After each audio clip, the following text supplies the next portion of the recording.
The NTSB has determined the cause of the sinking of the fishing vessel Captain Alex.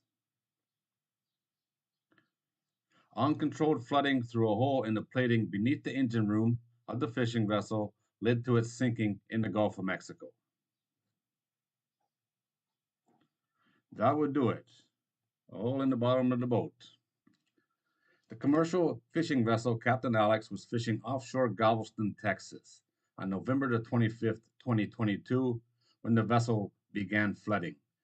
The four crew members on board were unable to stem the flooding and evacuated to a U.S. Coast Guard boat.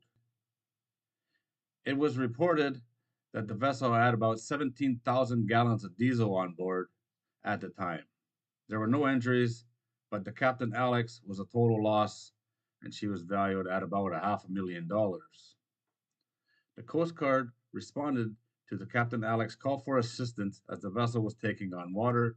The Coast Guard brought in dewatering pumps, but it wasn't able to stem the flow. They weren't able to keep up with the water coming in. A post-casualty exam of the vessel did not occur as the wreckage was not salvaged. The investigation was able to obtain information about the hull maintenance, and the last vessel survey noted that no recent hull gauging report or maintenance records were available.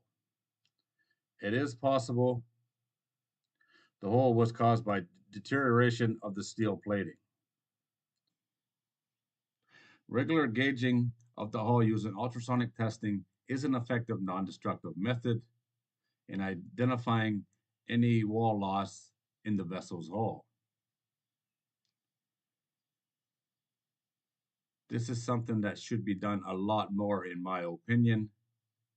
Steel boats, saltwater, corrosion happens on a daily basis, and as these boats get older and older, the thickness of the hull becomes less and less. This is something that is not very time consuming if it's done on a regular basis and you know exactly what you have.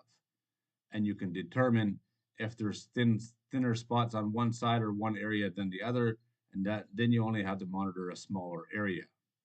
Something that should be considered by all steel boat owners, in my opinion.